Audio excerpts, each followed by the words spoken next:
ए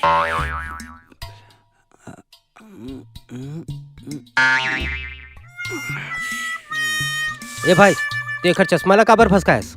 अबे एला टीवी बनाए बर दे रहे हो। ये हाँ, मोर टीवी पूरा खराब कर दी। अब एकर चश्मा में भसका दे। अब देख एकर मजा।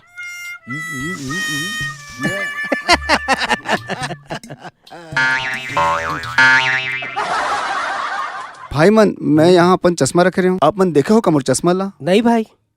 अरे यार, चश्मा का बगैर तो मोला एकदम धुंधला दिखते। अब घर जाऊँ तो बेबी हा अब्बा डांटी ही, कैसे करूँ? चल ठीक है, कल ले लूँ चश्मा।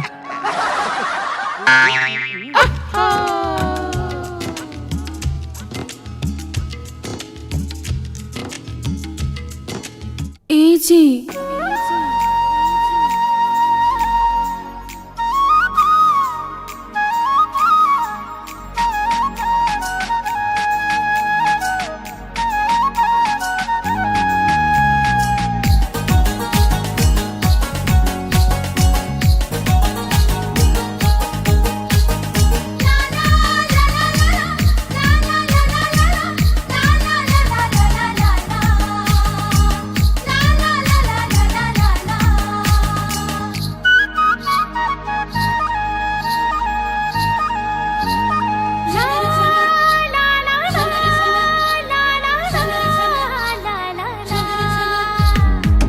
छुनुर पैरी बाजे रे गोरी, जियरा मा चले छुरी रे। छुनुर छुनुर पैरी बाजे रे गोरी, जियरा मा चले छुरी रे, जियरा मा चले छुरी रे, जियरा मा चले छुरी रे गोरी। आजा पहिरा हूँ चुरी रे, आजा पहिरा हूँ चुरी रे। गुतर गुतर बोली लागे रे जोड़ी, जीरा मा चले छुरी रे, जीरा मा चले छुरी रे, जीरा मा चले छुरी रे जोड़ी। आजा पहिरा दे छुरी रे, आजा पहिरा दे छुरी। हैं? कहाँ ले आता हो? कल के चाय ठेला ले। सुन ना जी, मोर गोड़ा भारी पिरात है, थोड़कन दबा दो ना जी। या तो ऐसे बोला था जैसे कि पहली बार एक गोड़ला दबा हूँ, रोजे तो दबाता हूँ। क्या सोचा था जी? कहूँ नहीं। दबा दो ना जी। हाँ दबा हूँ। लेता मैं बाल बना के ना सोफा सेट में आत हूँ। हाँ। अरे वाह, जीजा चश्मा नहीं पहने, मैं फायदा उठाता हूँ।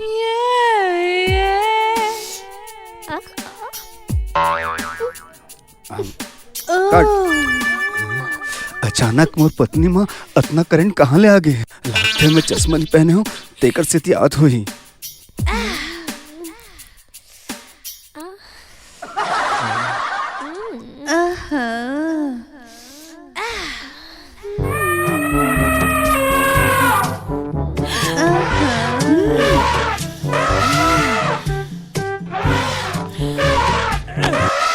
मोर गोड़ दबाए बर कहे ते मोर बहनी के गोड़ ले दबा फस के।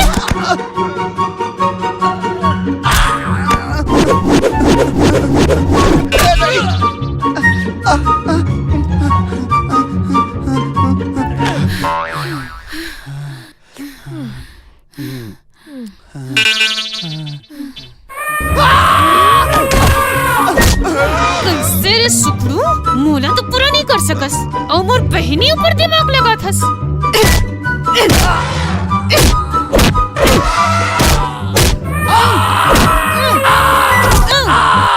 लगत है मोर भांटो के हाड़ा नहीं बाछी। हम साला तेरे से बिहाव करके अपना पूरा जिंदगी बर्बाद कर दिया और तय हाँ इतना सुंदर बाइला छोड़ के और बहनी संग गुलछर्रा उड़ा थस।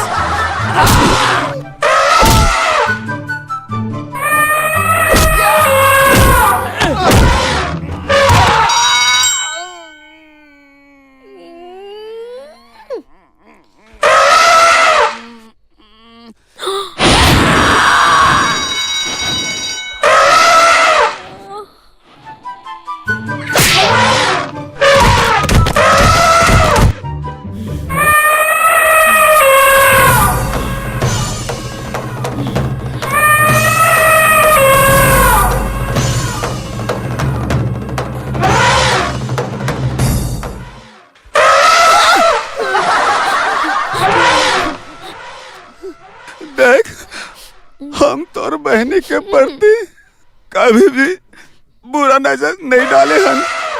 हम धोखा में होकर पाँव दबा पड़न, चश्मा नहीं पहने हनता।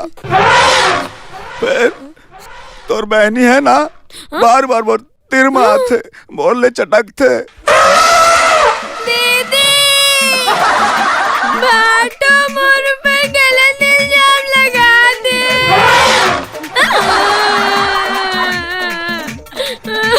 चुप बहनी चुप चुप। ये सुखड़ो नहीं तो भर हीरो कस दिखत हस। जेमा मोर बहनी तोर पीछे दीवानी हो जाही। तोर जैसन मन हा मोर बहनी के पास भटके बर भी सोचते और एकर पीछू तो एक से एक टूरा मन पड़े हैं। सबला जानत हम तोर बहनी के चरित्र ला।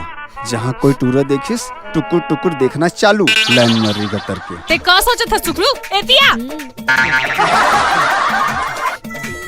कैसे ते मोर बहनी ऊपर गलत इल्जाम लगात हस? बेचारी ला दाई दादा मन मोर दहेज में देहे है। भारी महंगा दहेज दे है। एक भैंसी संग एक छेरी फिरे। ए मन बर कमा के मोर शरीर, मोर पोटा और मोर चेहरा तक को सुखा गे है। रान दे दीदी, भाटो इसने मजाक में कहते मला भूख लगते, जानो भात निकालना। तय मोर दीदी ला कुछ भी बोल देथस। अब देख भाटो, मैं तो किसे मजा चखात हूँ। भाटो अरे भाई आप मन के पिक्चर खराब होने जिला पर बदले नहीं हो। देखे से टीम जिमलात। सॉरी। ओके तो आप मन पहले बकरी घास खाते? हाँ खाते। भाटो सही में खाते? सही में खाते। आप भाटो खाते ना? अरे खाते मोर माँ खाते, मोला काम कर लेते जाए हाले। पिक्चर क्यों ला बदलू देख तब तो बाजा जाके कैसे पिक्चर बजाता। ठीक ठाक दिखे। ऐसे करो तो नहीं बनी, बताता हूँ मैं। हाँ दीदी भाटो का रिश्ते ओकर दिमाग खातस का? ओकर अतेक हिम्मत? पूछ के बताओ का? पूछ। भाटो अरे हाँ खाते परेशान मत करो यार। पंचर मुँह के आज तो तोला फिर बजा हूँ। कैसे? मैं तो दिमाग खाता हूँ।